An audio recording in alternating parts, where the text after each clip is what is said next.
Seriously. It becomes very difficult to like measure anything you do at the side of that, because there's like the rest of us who all do well, we're successful, everything's cool, but then one of them bands has just become so massive, and it's been amazing to watch, really, because they've continued to be great musicians. Awesome. Well, I'm Adam. Nice to meet you, John. I appreciate you doing this today. And Thanks for having me.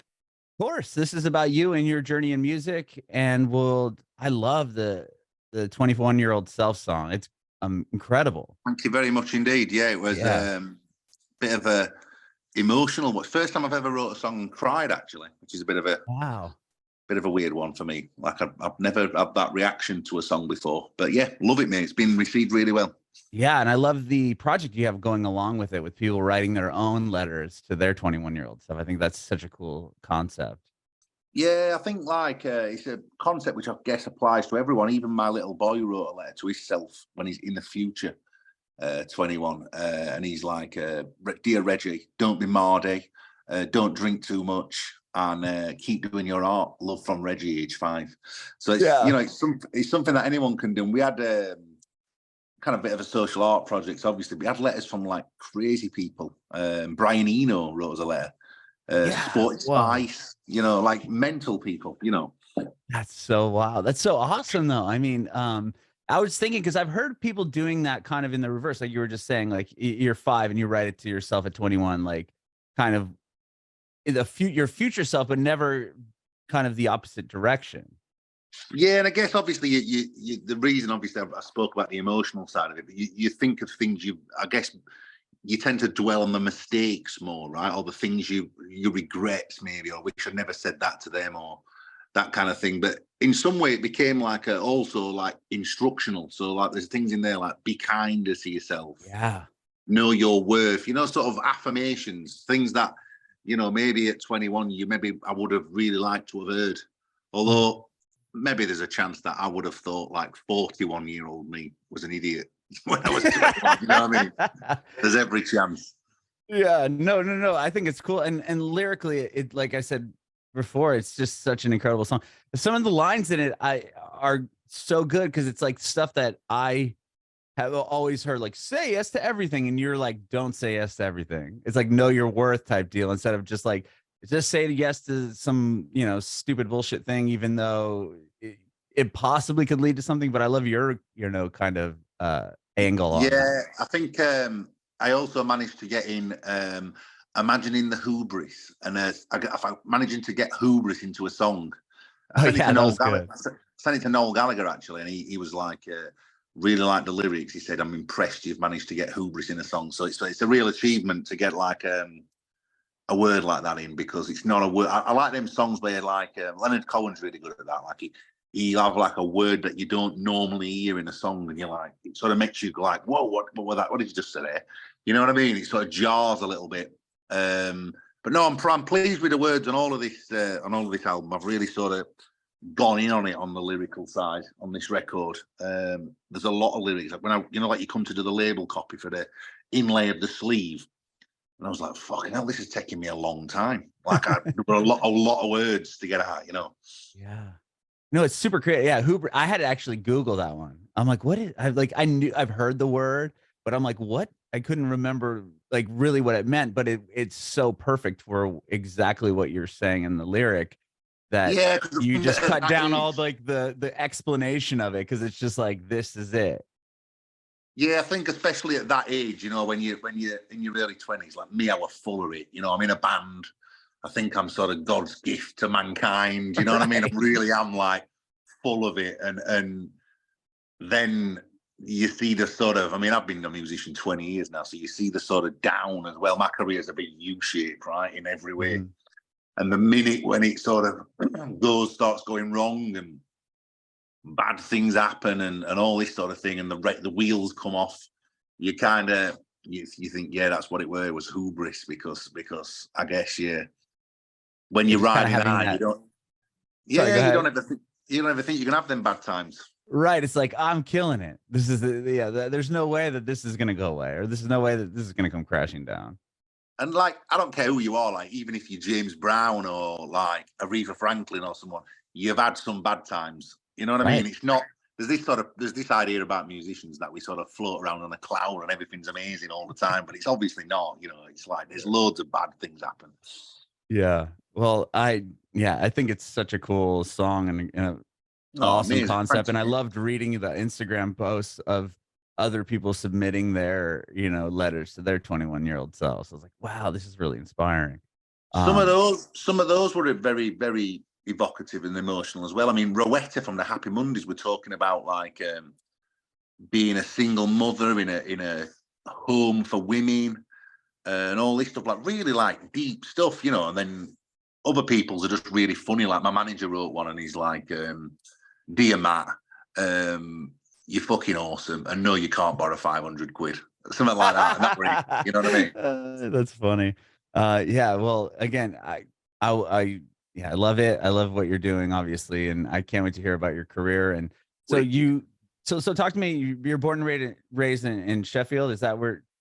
I mean, that's just where I read the band's kind of started, the origin. Is that Yeah. where you're from originally? No, I'm a Sheffield guy. Obviously, came through a scene that was most notable for obviously the rise of the Arctic Monkeys, but there were Yeah. loads of us bands at the time. This is kind of getting on for 20 years ago now. And I guess a lot of them bands have fallen by the wayside, apart from obviously the Monkeys, and then to a much lesser degree us. But then it was a great time for music, you know. And this is a very musical city, Sheffield. Obviously, it's the where the British electronica was born. Mm-hmm. And there's obviously bands like Cabaret Voltaire and Human League who are very important bands. And then there's also like a lyrical tradition that runs through as well. Obviously, Pulp, Jarvis Cocker, Richard Hawley, Alex Turner. So that we take the lyrics kind of serious in this city, you know. Mm-hmm. No, yeah. It's a very creative place, and you know, it's a place where you can express yourself. And even now, like Self-Esteem is doing really well. Bring Me the Horizon are in arenas. There's a band called the Raytons here who just got #1 record. So it's a real like fertile place for music, you know. Mm-hmm. Yeah, I know. It's the Arctic Monkeys were the band that I'd known from there, and then when I started to kind of dive in a little bit on the other notable acts from the city, I was like, damn, like this is really a lot of people came out of here. Yeah, man. I mean, the house where I live now, next door, is where me and Alex from the Arctic Monkeys used to live together. Just as our bands were taking off. And historically, you know, a lot of people leave the city. Joe Cocker went to America and done his Woodstock thing and whatever else. And then obviously a lot of pop stars through the 80s would leave the city. But of late, a lot of people either return or stay here. You know, Phil from the Human League lives here. Richard Hawley's very successful from here. He's just got a hit musical as well as being like a total legend. So like, you know, it's changing a bit now. I think in like digital times, it used to be like record industries in London. You got to go down with your little begging bowl. Right. Like, can you sign me, mister? You know, I've got a tape. You know what I mean? Whereas I think like nowadays you can live anywhere. So people live here and it's cheap, and it's like there's a lot of ex-industrial land, right? So it's got a kind of, I guess how would you say stateside, like a bit of a Detroit, Philly kind of thing. So there's a lot of industrial land. Mm-hmm. And that means there's places where you can make music and make a racket because there's all these old factories, you know. Yeah. And I think Jarvis Cocker has this theory that our music is higher, the bass is higher in our music because all of our rehearsal rooms and studios are next to steel factories. And because you can't hear yourself, you would always have to turn up the bass to drown out the machines and the forge. That's interesting. Yeah, so like definitely my music is like the bass is always like a dB louder than other people's records. Mm-hmm. I find like indie music really tinny, like guitar indie music. I'm like, where's the bass? Yeah, it's definitely I could hear that as well. Like, it's more guitar heavy. You don't really have that driving bass, which you have, and obviously in all of the songs, it's very There's a connection with also like ourselves and Dusseldorf in Germany was where obviously they had the Kraftwerk and all this stuff. We had Cabaret Voltaire, but there's this like industrial electric connection between the two cities. And you can definitely hear it, even in like the techno music. We had this kind of music here in the 80s called bleep music. Oh, I've heard of that. I forgot. I interviewed someone else that was talking about that scene. the bleak. Yeah, so obviously in Manchester at the same time, they got like piano house, and it was like really sort of quite poppy, I guess. And Sheffield's thing's always been very mechanized, very industrial, very related to factory music and stuff. I don't know. It's it really marks the city out. That and the lyrics are the two things that I think mark the city out in a musical sense, you know. Mm-hmm. And do you come from a musical household? Like, was that something that was you brought up with, or you brought up Yeah, that way? my mum's in a thing what you would call a club turn in England. So like, you know, like I guess like working men's clubs. She was in a band called the Scorpions, which is not the Scorpions. Not like imagine if my mum were in the Scorpions. That would be amazing.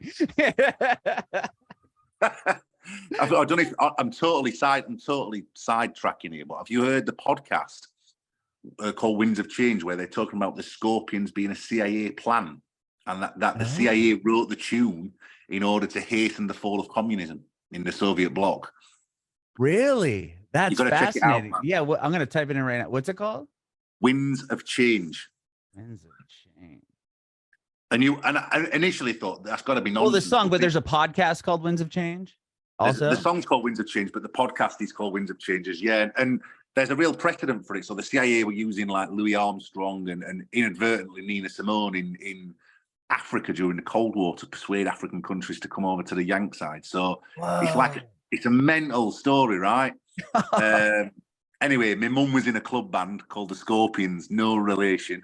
Okay. Who I think were probably less successful, let's say. But music certainly was a thing growing up. My dad loves like Philly soul, so like Barry White and Delphonics and this kind of music.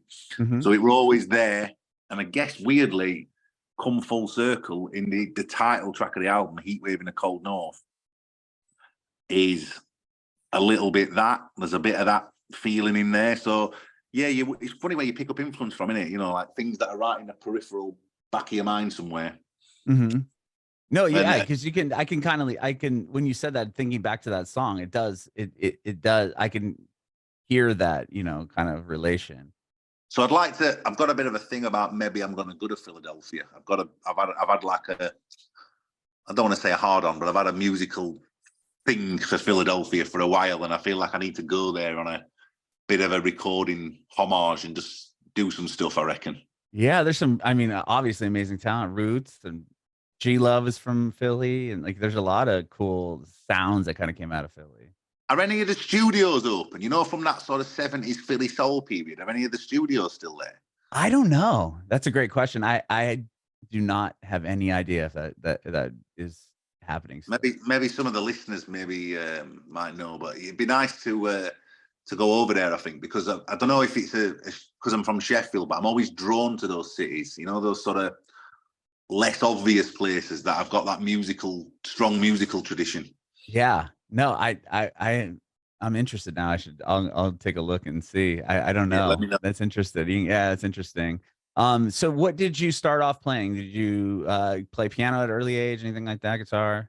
I guess for me, it was like more the words. So I started out doing poetry and then sort of gradually just fell upon the acoustic guitar and like I wouldn't say that I'm much of a guitar. I play the guitar in a way that enables me to write songs because my interest has always been about the communication rather than the kind of the musicality so much. It's been about like what I'm trying to impart in the message. So I guess I started when I was doing the poetry and stuff. This is around the time of like maybe the Iraq War. Okay. Just coming out of university. Like early 2000s. Early 2000s, yeah. So I got a bit of a thing for doing poetry, and then I had this Reverend moniker online a little bit. I got like a job for the Arctic Monkeys manager who was like, can you just write some stuff about them to like create some sort of story about them? Because this is at this time they're like 16 and like never done anything. So he's like, make up some mad story about them. So I used to just make up bits of prose for them, just do bits of rambling writing. And I just fell upon writing songs, really. This is around the same sort of time. I were in a band at the time. And yeah, just like the instruments to me are a tool to get the songs. It's songs that I'm obsessed with songs, man. My enduring respect as a musician, it always goes towards the songwriters. Mm-hmm. I went to see Paul Simon on his last tour recently, and I'm like, forget everything else, because he's a great musician and his lyrics are great, but the songs and older I get, more I think about that. I feel like, I don't know, we should treasure them people. Mm-hmm. And people are able to kind of 3 chords and the truth. We're able to do that. It's like I always say there's them people and there's everyone else. Like, we're all muggles, and the people who can do that are like magic.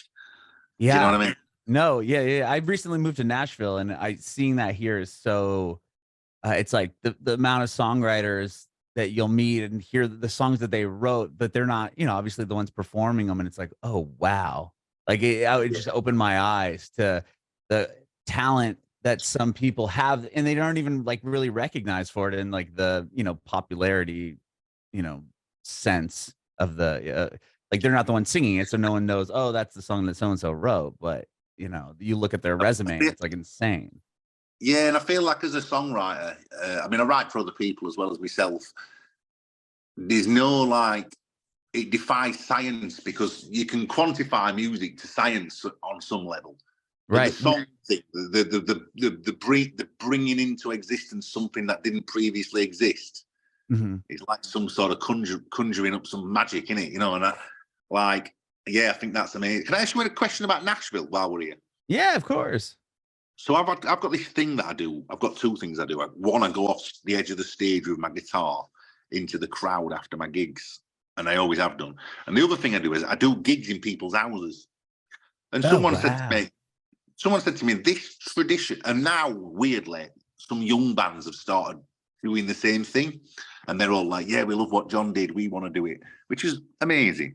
And there's this little, I don't want to say it's a scene, but there's a little vibe of people who do house gigs.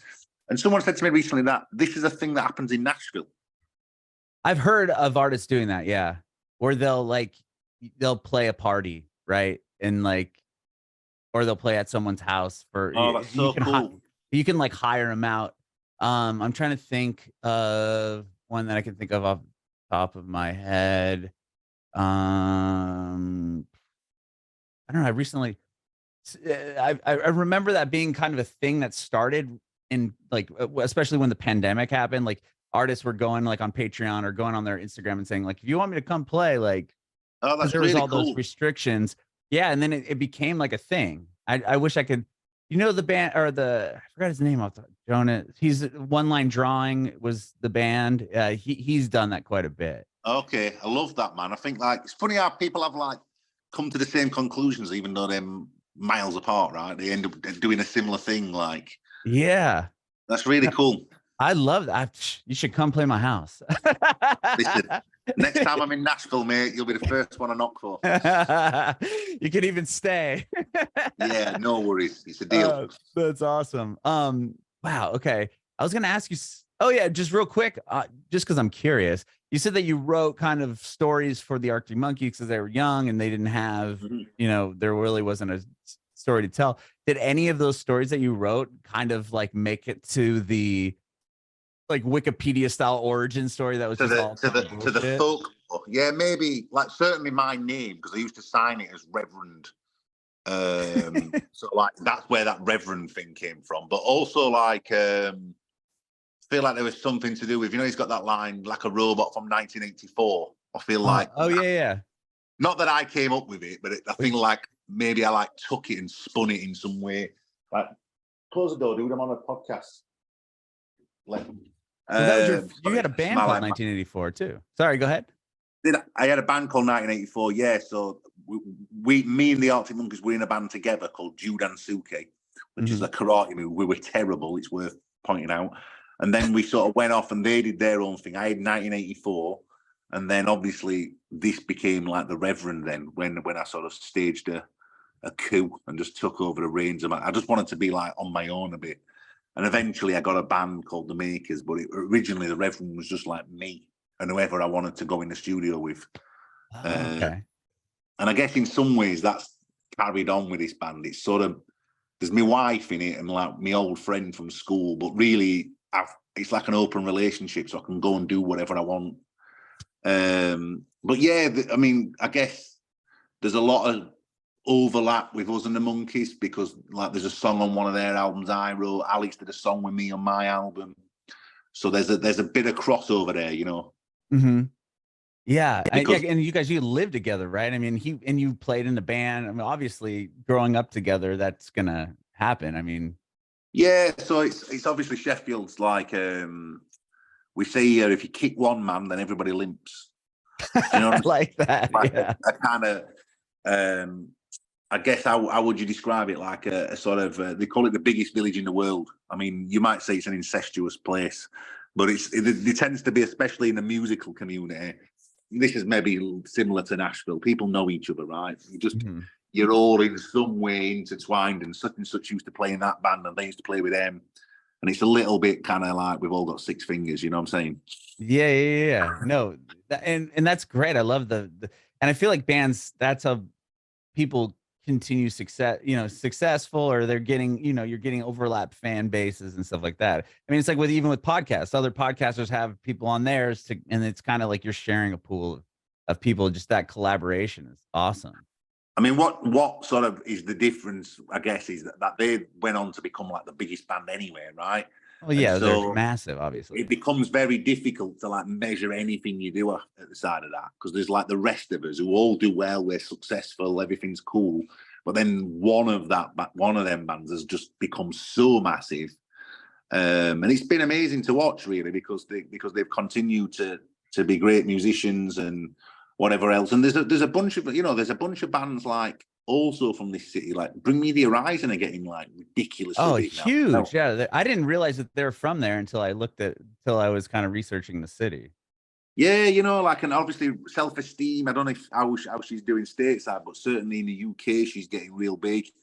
Like I said, Ratings as a band they're going to play the arena here. They got number one album. So yeah, I don't know what it is about Sheffield. I mean, the people joke that there's something in the water, right? But there really is like a thing here. And I guess in terms of the indie music, especially, there's like I saw someone likening it to country recently, in so much as like maybe the metropolitan people frown on it in some way, but ordinary working people, they love it. And me, I'm very much of that indie tradition where I come from, right? And where the music comes from.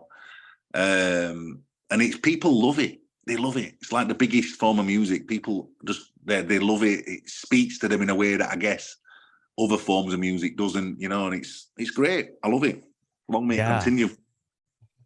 Well, I mean, yeah, obviously Arctic Monkeys were successful, but you and your band were right there as well. I was reading something where you got offered a bunch of money from a major label and you were like, no thanks. Maybe that's just a folklore story.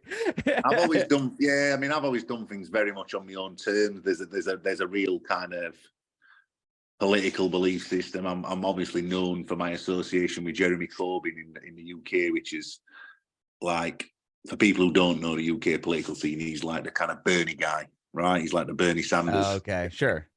And I introduced him on stage, and like this song kind of started when I got him on stage at this football stadium, and then sort of we played a gig for him, and he came to watch us. So there's a bit of that stuff. So the belief in like not selling out and having kind of an ethic to it, and there being a message in, not so much this new album, there's not so much politics in there, but like historically I've made quite a few political records, and I feel very proud that I've never like capitulated too much to kind of the man, you know what I mean? I've always done it pretty much on my own terms, and that's why I like remained in the city, because I feel like it's important to stay here and, to stand for something. I guess that's what I'm trying to get at. I love that though. That's it's definitely something that's progressively died out, right? Because I remember in my growing up, and when like Green Day signed to a major label and Dookie came out, I was like, oh, like sellout band. Like it was just like, that was like the worst thing to be labeled. If you're a sellout, like your life was, people just had this distinct like hate for the band or whatever.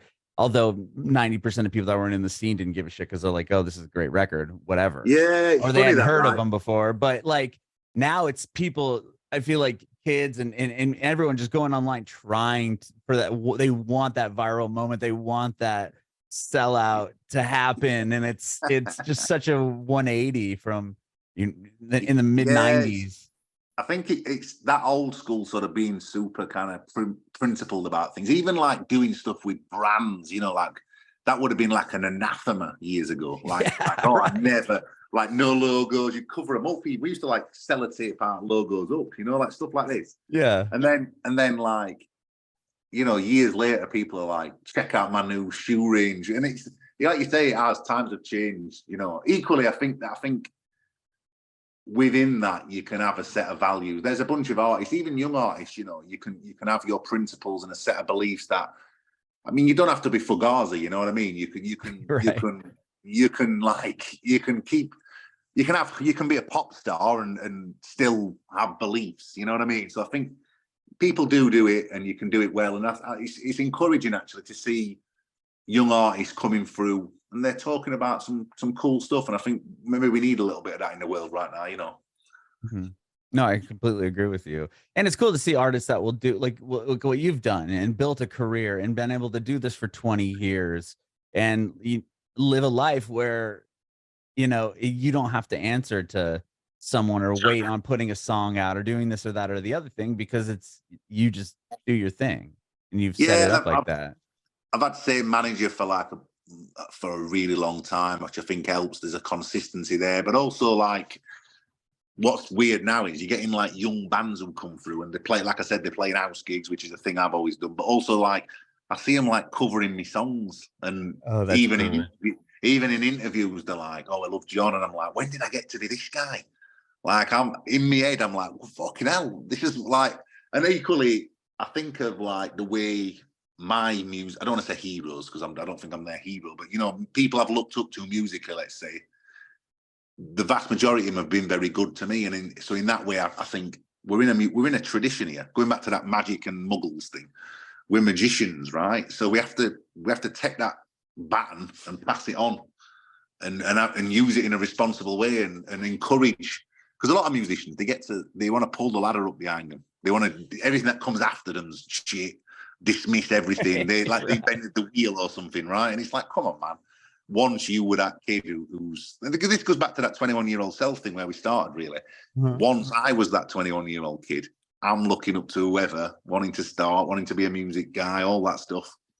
You've got to show the love to the youth, I think.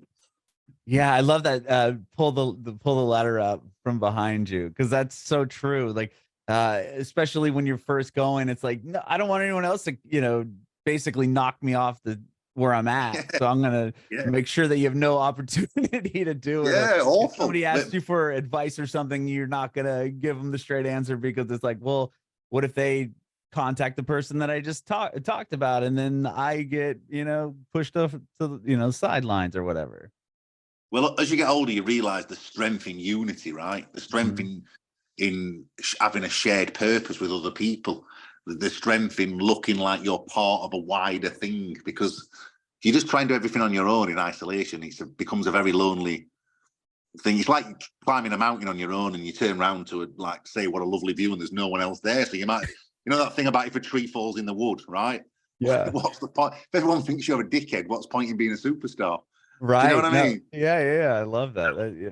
So But, true. Because I've struggled with that all the way through my mid-30s. Like, I don't want to divulge too much information to these people that want to possibly take my job. Yeah, because I was on terrestrial radio for on nearly 20 years, and it was like if yeah, I start, people would ask me, "Oh, can you, get me in contact with your, the GM at the station or your PD or your program director or whatever?" And it was like I never really wanted to because I'm like, well, what if I hand them the thing and then they go, "Oh, we're gonna reach out to this person," and then they're gonna take maybe they'll agree to half the money that they pay me. And they're like, all right, see you later. You know what I mean? There's always just like yeah. my mind's already going to the worst scenario when in reality, I shouldn't have even thought that way. I think there's something about the entertainment industries in general that, like, almost the game's set up to make its contestants cannibalize each other. Do you know what I Yeah, mean? that's Like, go on, so it's true. like the Hunger Games or something. Like, go on, then fight. Do you know what I mean? Right. And it shouldn't be like that, really. It should be a union, shouldn't it? It should be a Yeah. kind of community. Yeah, people. Right. Because if everyone lifts each other up, then everyone's, there's always that everyone's going up instead of one person shooting up to the top and everyone else is down there trying to grab the ladder you're pulling up behind. There you go, man. Well, I want to talk to you about this new album. Okay. So you've put out what, 2 or 3 songs, or 3 songs, I think, from the album so far? We've done like 3 proper singles and then 1, I guess you would have called it a B-side in the old days. So it's 4 technically, yeah. Okay. So yeah, Problems. Oh yeah, High, you put out High. So High, Problems, and the one we were chatting about earlier, A Letter to My 21 Self. And then the title of the record is Heatwave in the Cold North. That's right. Okay. So when did you start working on this album? Maybe like 18 months ago now, something like that. I feel like I want to say, but the majority of it, my friend Dan, he lives in Wales, he comes and lives in my shed in the back garden. Mm-hmm. And we were writing it, and it was like a full-on heatwave. We were like sat in our pants, that would be like trousers in America, wouldn't it? Like sat in our underwear, writing this album, right? We're sweating and shit, and I'm thinking like, whoa. And we were just, weirdly, you're talking about terrestrial radio. It was like, what would you say if you were on like a radio station in like Cali or somewhere? And I went, there's a heat wave in the cold north. Like doing like a kind of, this is like DJ voice, right? Yeah. That's where I was a DJ in California. There you go, right? So he's like, Dan's like, that's good, So then he started to like put melody to it. We'd already got the music, right? He's like putting a bit of melody in, and he's like, come on, do the verses, because that's catchy as fuck. So that's just where it came from, I guess. And then the album artwork, the record label was like, how are you going to denote heatwave in the cold north? It was like, Sheffield's the cold north, right? The factories and the cold. They were like, what's going to be the heatwave? And I'm like, I don't know. They were like, what you need, son, is a camel. So, yeah, they got me a camel. So it's like me outside our practice room, which is an old steel factory. And it's me holding a camel. Yeah, I saw that. I was wondering, so that's a legit camel that you're holding. I didn't know if it was like some sort of like Photoshop magic. No, he's from one of the oldest circus companies in England, like not Mr. Kites, but like something like this. He's a real camel. I was actually walking him down a street in Sheffield when I found out that the Queen had died, which I think it's what she'd have wanted. Wow. It's what she'd have wanted. I think so. I'm surprised they didn't ask you to bring the camel too. You know what I mean? Yeah. Well, the ceremony. He is actually a bit of a celebrity camel. He's been on television a bunch, actually. He's arguably more well-known than I am. Someone said to me the other day, put Channel 4 on, so puts it on, and there he is. And I have to say, camels are often wankers, right? They're often dickheads, camels. Yeah. But he was lovely. He's like real sweetheart. It's a really creative. I can't imagine people, or just you walking down the street and people just looking out the window like, what the hell? There's a camel outside. I think there was a few people like rubbing their eyes, but they were tripping. They're like, what? Which I like. I think it's sometimes good to, a bit of chaos is good sometimes. Yeah. You said that this album is not as politically focused. Is that what you said earlier? Something about I think is it Chuck D said that thing about edutainment, right? He said you've got to educate people and give them what you think to be the truth, but also you got to entertain them. And I think sometimes I've maybe been the wrong side of that line at times, either way. And I kind of thought I'm just going to leave. It's been a very bruising time here politically, especially for anybody who's of the left. We got hammered, right? So I think sometimes you just got to put politics down, because otherwise it becomes physically, and emotionally just like a lot. You know what I mean? I invested a lot of myself into the Corbyn thing, and I thought I just need to, I don't want it to define me. There's artists like Billy Bragg, and you can't imagine him without the politics. A Rage Against the Machine. The politics is so like enshrined in the mute, and I don't want, much as I love both of them artists, I don't want to be that kind of artist. I feel like I read a Bob Dylan quote somewhere, and he was like, love is equally as valid as politics. And this is a guy who's wrote Masters of War, and you know what I mean, all along the Watchtower, right? Like, you sometimes have to give some credence to other emotions in your head. And I guess this is coming out of COVID now, so this put a real strain on my marriage to my wife, because she's also in the band, founder member of the band. We weren't together when the band started. We got together halfway through or part of the way through.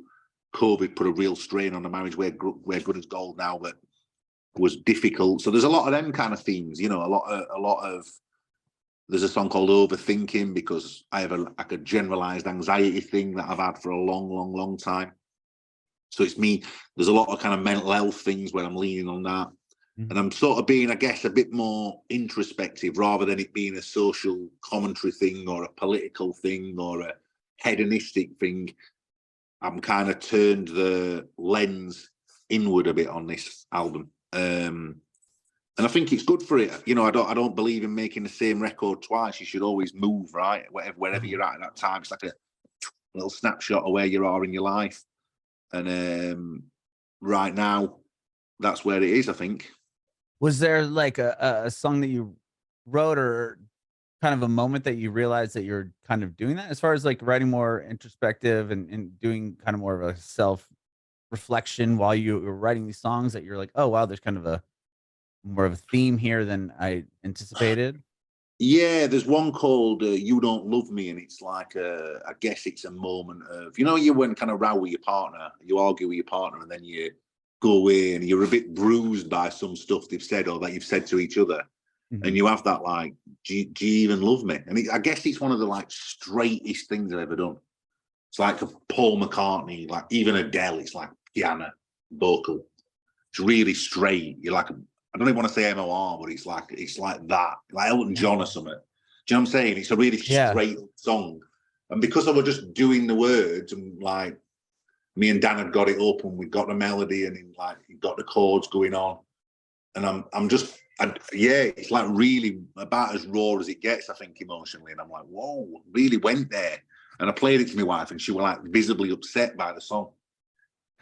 Not in a sort of, I hate you with, but like, oh God, you know, like songwriters have this thing where they can communicate better. I could tell her how I felt better in a song than I could if I said it, which is probably an emotional failing in me in some way. But like, she's like, whoa, that's how you feel. You know what I mean? And mm-hmm.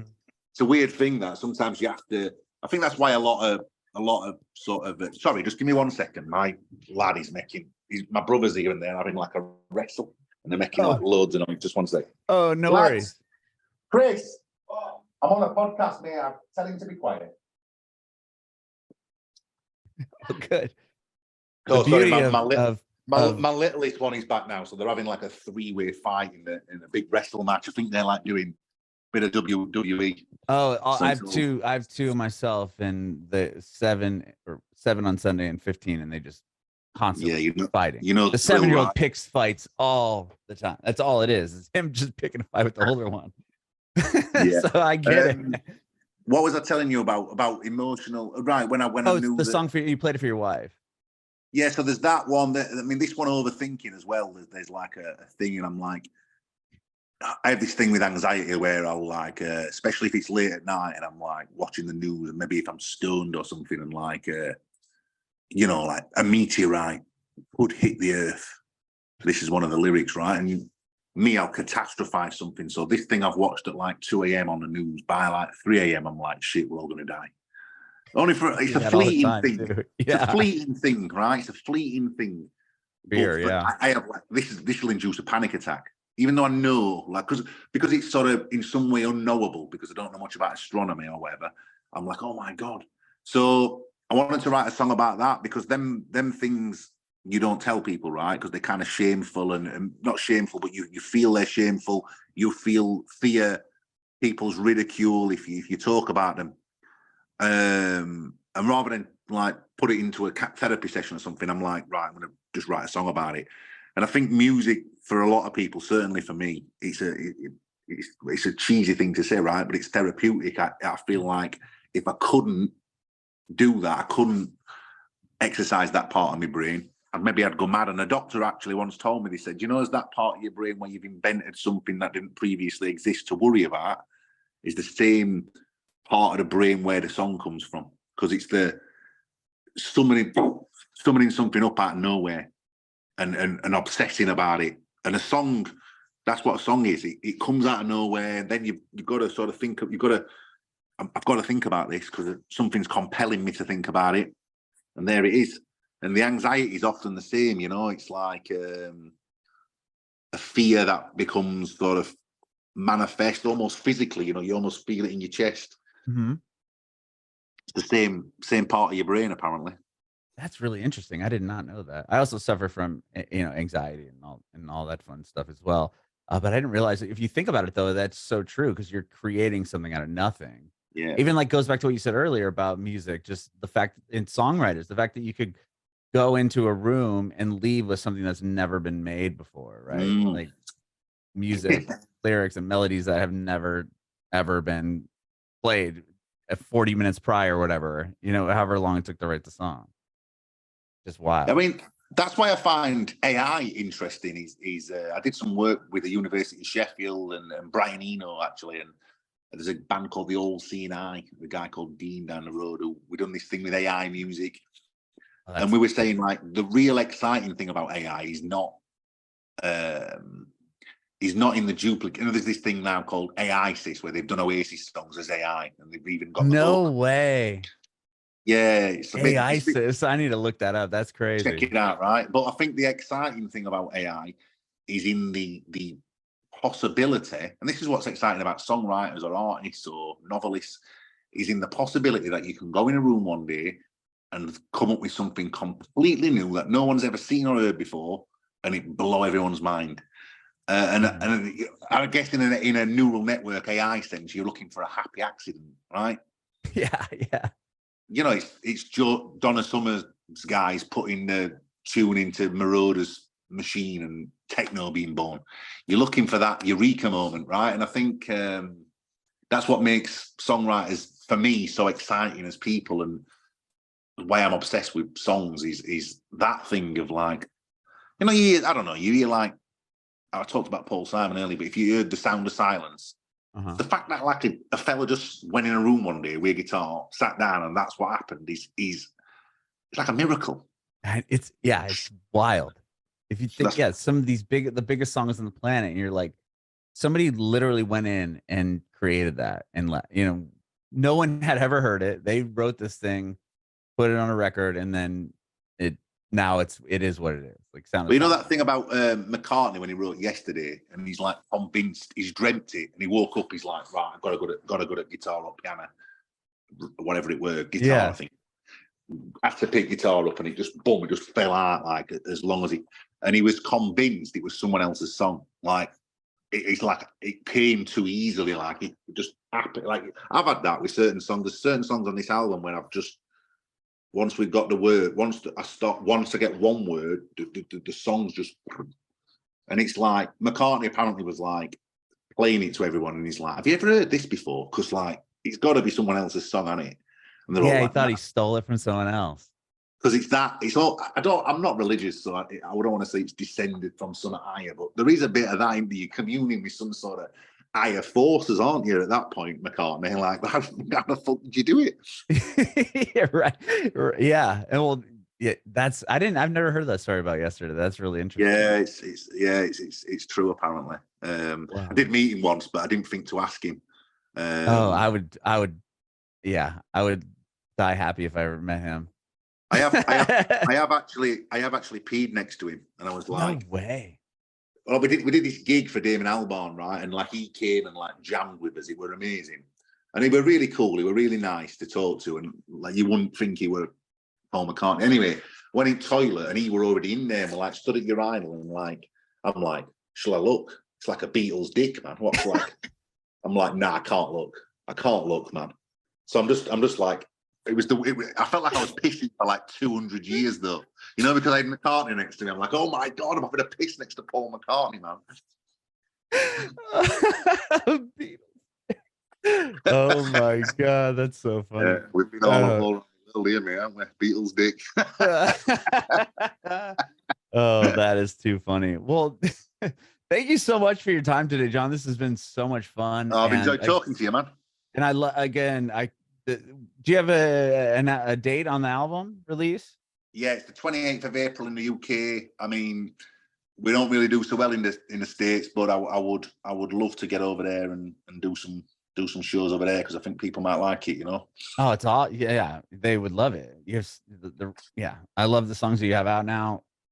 Even though, you know, prior, everything you've been doing is incredible. I want to have you at my house for a house show. We'll get the neighborhood around. As soon as I'm over there, mate, I'm coming to do it. Yeah, I'd love that. Yeah. I do have one more quick question for you before I let you go. I want to know if you have any advice for aspiring artists. My advice for aspiring artists is to only promote yourself when you and everybody around you thinks you ready to be promoted. Because I feel like people, especially now, because the onus is on artists to hype themselves and promote themselves, people go to that stage too soon. So be in the studio, be in the practice room, be in the room with the instruments and the words, and just get so good, and then press the button on promoting. Bringing it backwards.